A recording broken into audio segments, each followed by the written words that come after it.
The night of the talent show, you saw Muslims and Jews and Christians and Sikhs, and you saw the world dancing together. We couldn't take pictures because they get in trouble, but they kept coming up to me, can't have video of this because I'll get in trouble. That's okay. But can you imagine the joy of being able to bring the world together like that?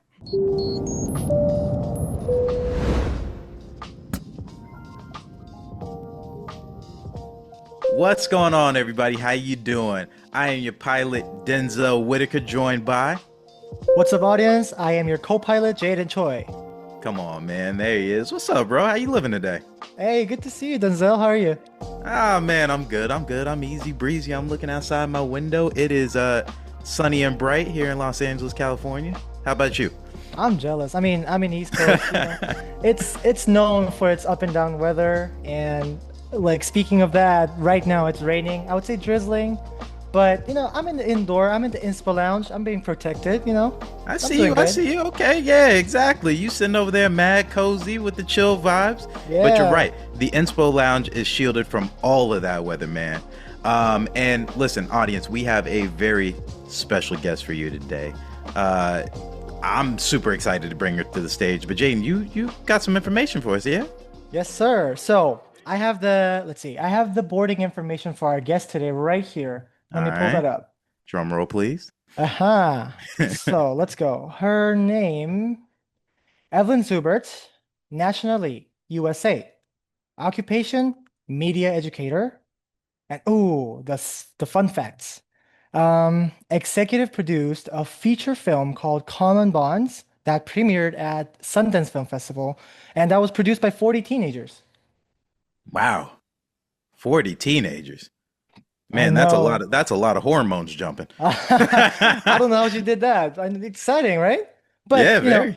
Denzel, no, I know you've known her for a little while personally. So why don't you give the audience a little more details from your end?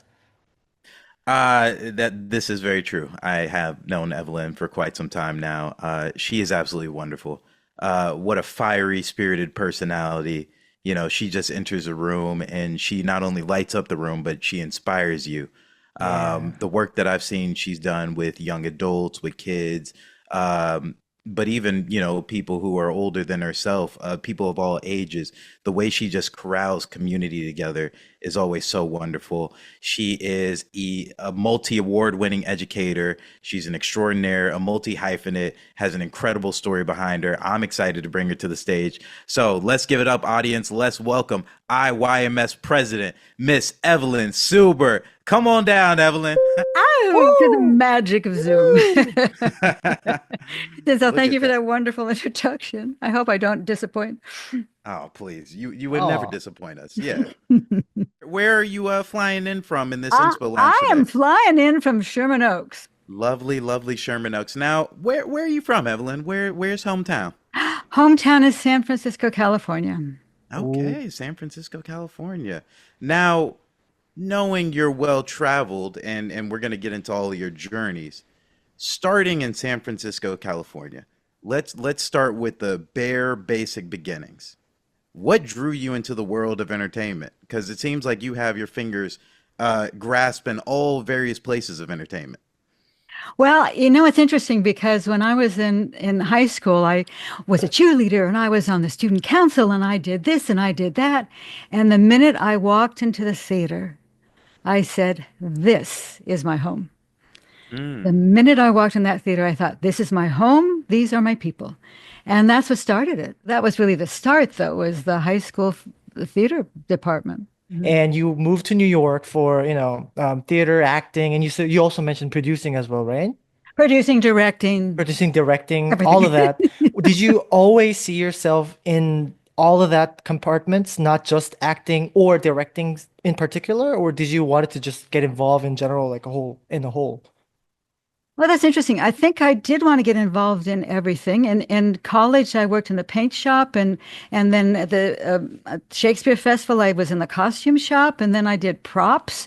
And it kind of made sense when I started teaching because I had had experience in all of those realms. There's a love and passion you have for teaching. And if I'm not mistaken, that may have come from working with James Gleason. Describe your transition into teaching and particularly helping young students. I was working for a film production company Hmm. when I met James Gleason at an event at the TV Academy that I had organized this event. And this is where luck comes into it and fate plays a part. Um, my friend Toby was invited by me to come to this event. It was a screening of one of our film production company's films at the TV Academy. Her husband was sick and didn't want to come, so she brought their friend James Gleason, and I met Wow. James Gleason. So without her husband getting sick and her bringing James Gleason, I don't know what would have happened, because she introduced James Gleason and we started talking, and he said to me, I work at Pacoima Middle School and I teach young people how to make films. And there Hmm. was an explosion in my mind. That's what I have to do. Everything It happens for was, a reason. Yeah. and the thing that I learned from him is the beautiful thing about filmmaking. If you are deaf, then you can be the cameraman. If you are blind, you can be the sound man. There is something for everybody on a film crew, and everybody in a film crew can excel. And those are I learned so many lessons from James, but that was really the beginning of that whole odyssey. Always been a dream of mine. I've loved movies. I think any teacher wants to share what their love is, and if they're good at it, it's infectious. And I think I do that. And so many people said we couldn't do it. So many people said we couldn't do it. And we did it. So I'm feeling that, I guess it's that old cliche that if there's something you really want to do hard enough, you can do it. Let's get to it. The International Youth Media Summit. Evelyn, how many years has it been? It feels like we've known each other for a long time, but I know it's only been a short stint. What has it been, like 2 years or so? Two, We've three known years? each other for 2 years, but 2 years. the summit's been going on for 20 years. 20 years. Yeah. All right. Let's uncover what we've been hiding in the shadows for a minute now. President of IYMS, please tell the audience in a short phrase, because I know you have the whole pitch packet. What is the International Youth Media Summit? International Youth Media Summit is Hmm. an annual event where we bring young people together from around the world, and they spend 2 weeks living, working, and playing together and making movies about social issues. And International Youth Media Summit is also an organization that oversees collaborations during the year and activities during the year. But most importantly, International Youth Media Summit is a family of people from 81 different countries who have been through the experience and learned that if you're black, if you're brown, if you're white, if you're yellow, if you're green, if you're blue, you forget about that when you have to make a movie together and you have a life-changing experience because you thought you hated that guy and you realize you need that guy or that girl. And so, what's the most important part of International Youth Media Summit is the fact that we're a family. And Yeah. our catchphrase is carry each other. So during the pandemic, when people would be reporting in our group chat, we would carry each other. We say, "Oh, today let's all pray for Italy. Let's pray for Iran. Let's pray for that." We prayed for a different country every year. So when you have a family, Hmm. they're no longer that guy in another country. It's like, "Oh my gosh, we went to South Korea." It's like, "Oh my gosh, did you hear there was an earthquake in South Korea?" Oh no. All of a sudden, it's your family and it Yeah. matters. And so that's what IYMS is. Absolutely. And it is such a tight knit group. I mean, just some of the students who I've happened to meet who, of course, are now alumni. They come back for various different events, and just have the world to say about the IYMS program, what it's done for them, how it's transformed their life. And also, too, I've gotten to watch a lot of the projects. You say 81 different countries. And I love this story. Please tell it to us about just the perception, especially for maybe like American students when they first journey out to the summit and they have these preconceived notions of, oh, we are probably the best at filmmaking, or maybe they don't know equipment like we do. And tell us about that meld of all of these different cultures coming together and realizing their superpowers while going through this experience. It is quite amazing because actually, before the summit started in 2006, but our first international trip was to South Korea in 2003. Let's go. Hey, come on. 안녕하세요. 안녕하세요. 안녕하세요. So Now, what that does was that just, mean for our audience? That literally means hello. 안녕하세요. Okay. How do you say that? 안녕하세요. 안녕하세요. One more time for me. I'll take it slower. 안녕하세요. 안녕하세요. Yeah, you did that great. Great Okay. job, Denzel. All right, he's lying to me, but that's all right. We'll get it Spot perfected by on. next episode. Well, that was actually before the summit started in 2006, but we had a couple of run-ups to the summit. We did two in-person country trips. So our first in-person country trip was to South Korea, and we knew nothing about South Korean film at that point.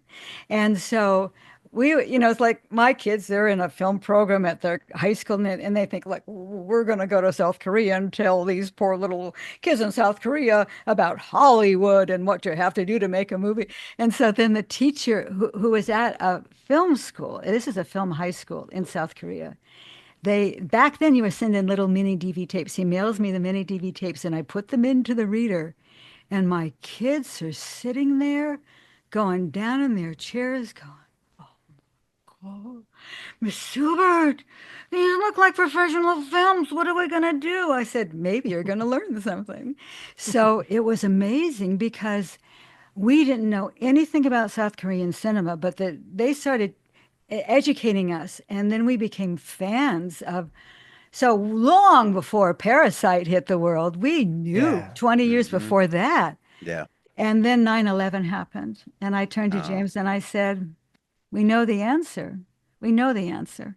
Mm. They stop hating each other when they learn to make a film together. So all of these, since that time, since 9/11, we've been trying to get young people together so that they can learn they're not that different.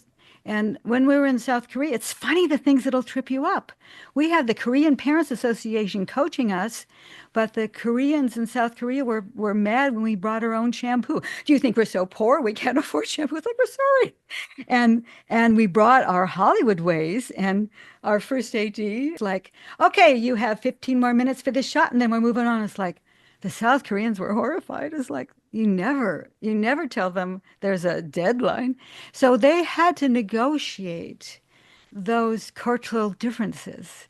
And Wow. and we actually, and part of the problem was language because it was not really great. So we had a translator that had to be on the set. We always had either an American director and a Korean cinematographer or vice versa. And they had to learn to work together. And that was hard. That was hard for them and for us. Mm. Mhm. And so there was a big blow up on the set one day. I said, "Okay, cutting production down until you guys learn to get along." Production shut down. I said, "Go to the coffee shop." The adults they were drinking sake down below. They came back and the kids came back and they said, "Well, we haven't solved the problem yet. We're still mad at each other." They went to another coffee shop and then they were still mad at each other.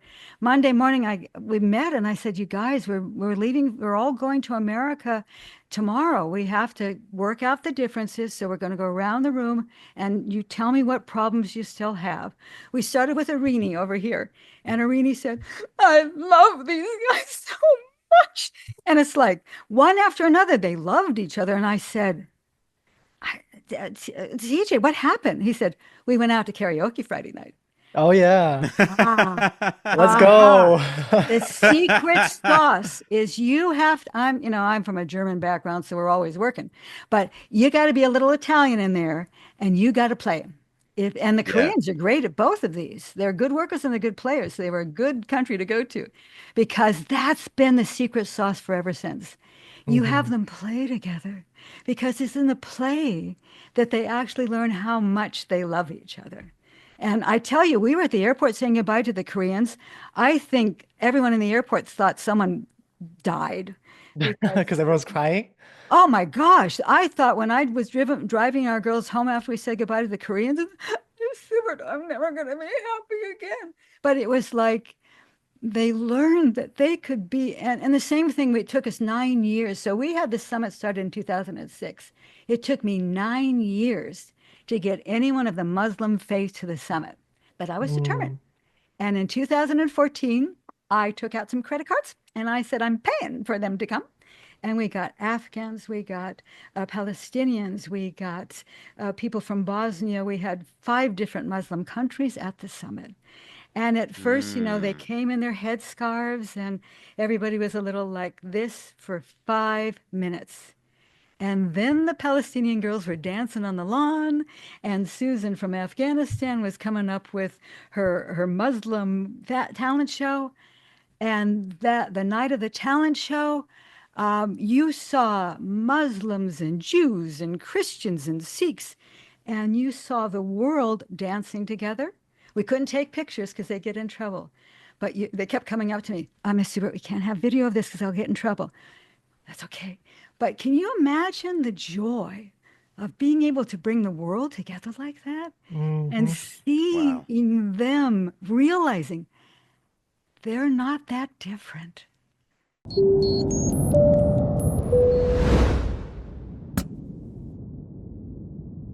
But it's so interesting too, just again, we don't want to say that the adult minds are locked in and impenetrable and we can't change them, correct? But it's interesting that you're using young students, teenagers who sometimes they say some of that discrimination is taught, that hate is taught.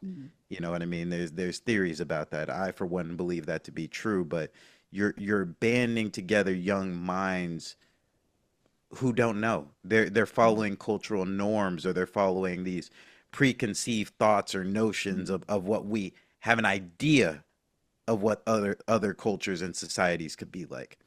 And so I love that you're gathering the youth together and allowing them to have this exposure so young. Just can you maybe describe to us what you've seen as like the, how would I say, the after effects of that change, or how that's changed any young minds and how they've moved forward from then on? Because what you're describing here is what the world could really use more of right now. Mhm, mhm. Well, I saw it happening in action in the 2014 summit. I call it my Muslim summit because I had nine people from Muslim countries and I had three three people from Israel. And they felt I began to realize, the dynamics of geopolitical things, but I saw the transformation happen because 2014, it was not as bad as it is now, but they were at war. Israel and Palestine were at war, and both of these groups were just every day would come downstairs in tears. Yeah. But they learned to work together, and we kept bringing them back together. But the advisor of the Israeli group, Aviad, put his finger on it because governments benefit when they can get you to, governments or politicians or whatever can benefit when they can get you to hate somebody else. Hmm. Because if they hate somebody else, then you need them because they're powerful and they can protect you. But Aviad said at the closing ceremony of that, he said, he was from Israel and he had heard Mohammed Sidibe talk. Mohammed Sidibe was a child soldier from Sierra Leone who had been kidnapped after his family was murdered. Let me tell you, you kind of put things in perspective when you're looking at a man whose whole family was slaughtered in front of his eyes, who was kidnapped to be a child soldier when he was 5 years old, who escaped and somehow managed to get himself educated enough to get a law degree. So people were Wow. listening to Mohammed Sidibe. And Mohammed Sidibe, he said, peace is possible. All you have to do first is change yourself. Avia raised his hand. He said, Mohammed, can I do something? And Mohammed said, sure. Avia got up and walked across the room and he shook the hand of each of the Palestinians. And up to Ooh. that point, there'd been a little steam coming out of ears all week, but he shook their hands. Mm. And at the closing ceremony, he said, something happened here that can't happen anywhere else. We met people that our government told us was our enemy, but they're not. Who is my enemy? Is he tall? Is he short? Is he blonde? I don't know. The only person that's my real enemy is the soccer team across town, and I hate them. But it was that realization, and the same realization happened in in Nepal, because Nepal and India and Pakistan were feuding. And they were like, oh, like this when they got to the summit. And I was like, all right, I will do conflict resolution. Meet me at lunch tomorrow. At lunch tomorrow, they were best friends. I said, what'd you guys do? They had beers the night before. It's like, all you have to do is get them together and they find common ground. And as a marvelous man that I just heard last week said, soft power, getting to meet each other in person can change an entire country, can change the entire world. And that's what we're trying to Wow. do. This is a beautiful story. This gives me a lesson that at the end of the day, just there's only one language between this whole globe. It's love, it's art, it's that's Mhm. it. Mhm. That's all you need. Like that's where I started my journey as well. Because I started my journey. I don't want to be too, going deep in my story, but I started my journey with a film festival, youth film festival as well, Gifoni Film Funny. Festival. Yeah. That's kind of how I've uh, found my way through. And that's the same lesson I learned from there was that I didn't speak Italian. Gifoni is a film festival in Italy. I didn't speak a single Italian word back then. Some of them didn't really speak English, obviously didn't speak Korean, and we communicated through film basically. And it's what IYMS is about as well. It's film, it's Mhm. art, it's love. Mhm. That's what the core of communication is about Mhm. between this. And I love how decided to bring that to this younger generation because like Denzel earlier mentioned that sometimes hatred can be taught through the cultural and media and everything. But before that is established, you can give them experience that maybe that is not right. Mhm. Maybe I could love anybody regardless of gender or color or anything. Cultural background doesn't matter. And I love that. When you were telling that story, it really gave me chills and shook me to my core, Evelyn, which made me think about something. What are some of the keys that you would pass along to any listener? I think one of the things you just described is changing oneself. Mhm. There is a sense of openness. There's a sense of wanting to play. Um, what are some of the keys that, whether it be young students, adults, that they can either take away from this or either practice in their day to day life when bridging different cultures, when trying Mhm. to communicate with, say, for so, like you said, someone who may be our enemy? How should Mhm. they approach those moments of Mhm. conflict? Well, I think the first thing you have to do is realize that all day long you're planting seeds in your mind of barriers, of borders. And I still do it, as as enlightened and liberal as I am. I still find myself going, oh, whatever, someone cuts me off on the freeway, and it's like you jump to some stereotype.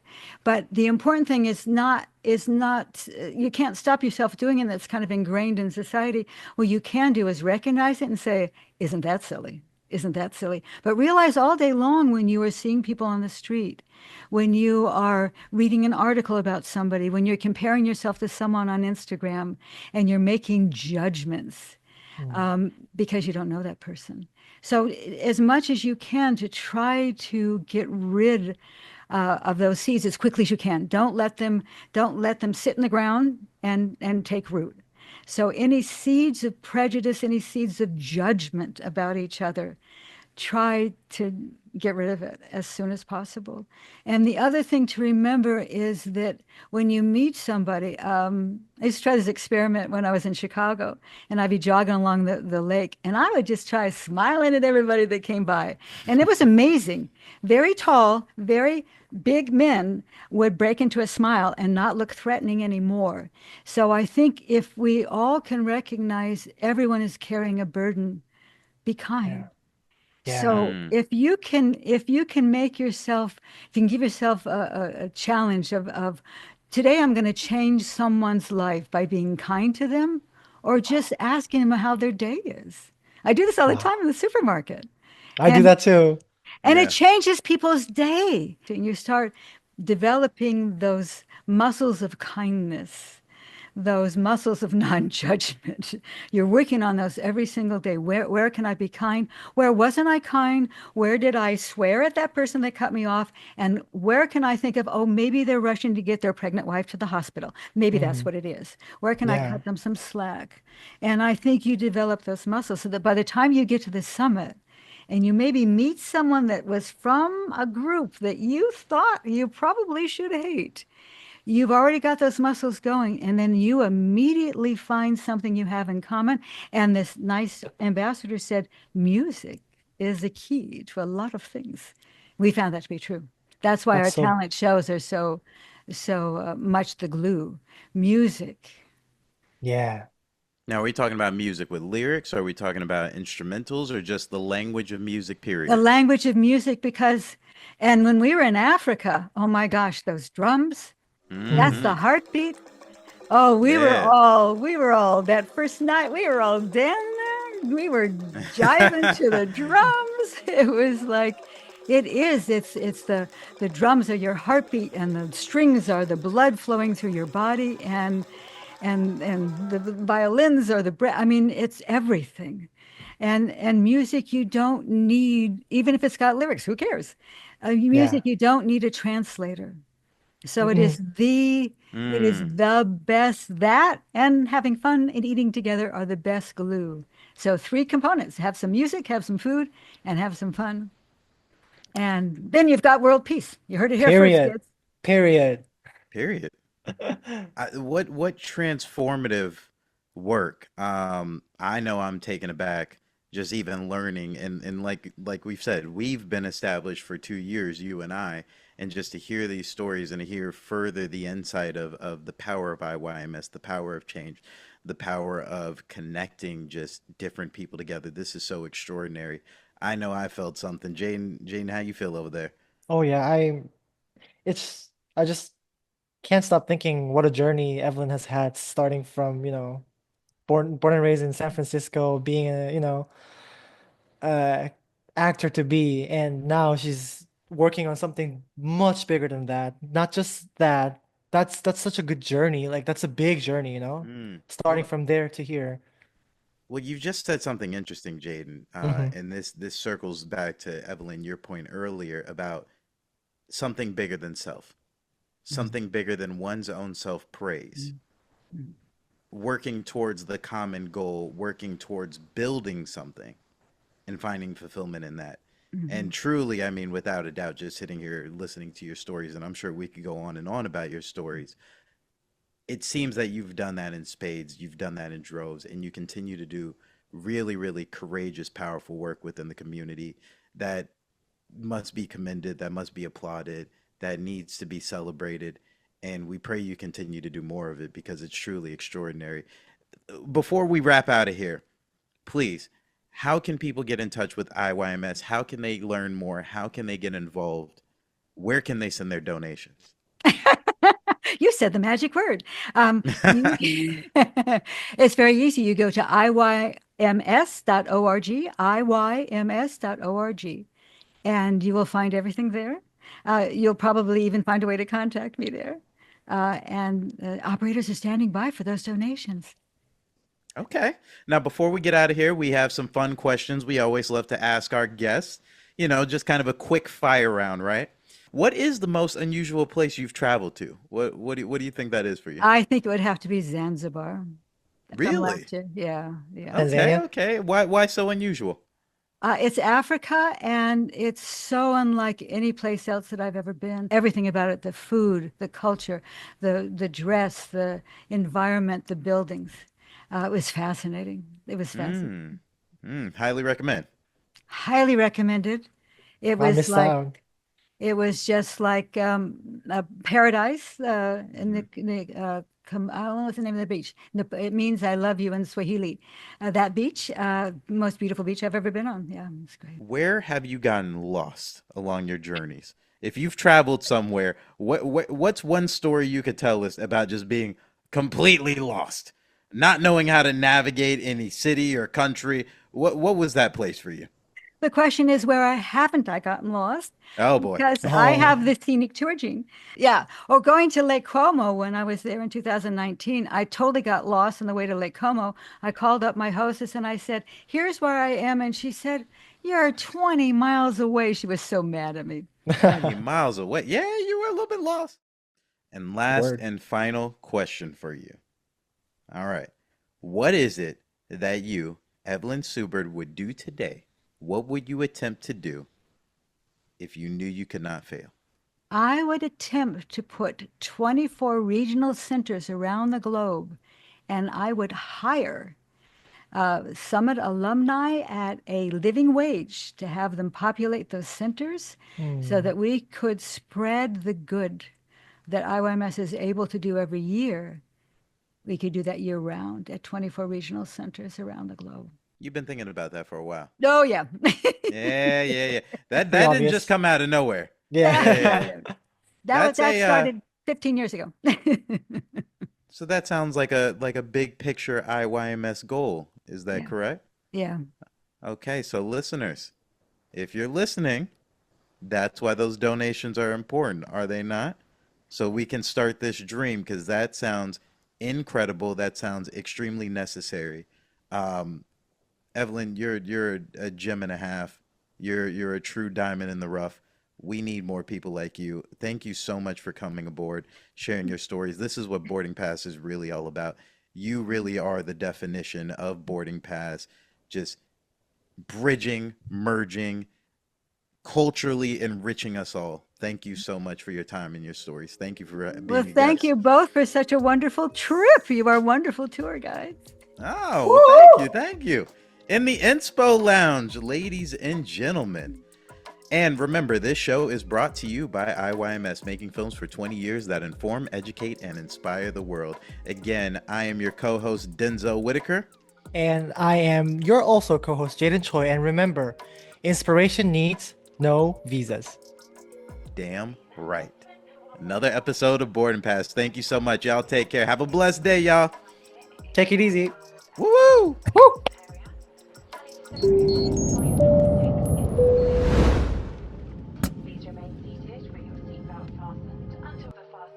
Boarding Pass is brought to you by IYMS Films, available wherever you listen to podcasts. If you enjoyed today's chat, please share, subscribe, like, and review. We definitely want to hear your feedback, and we always appreciate you tuning in. We'll see you next time.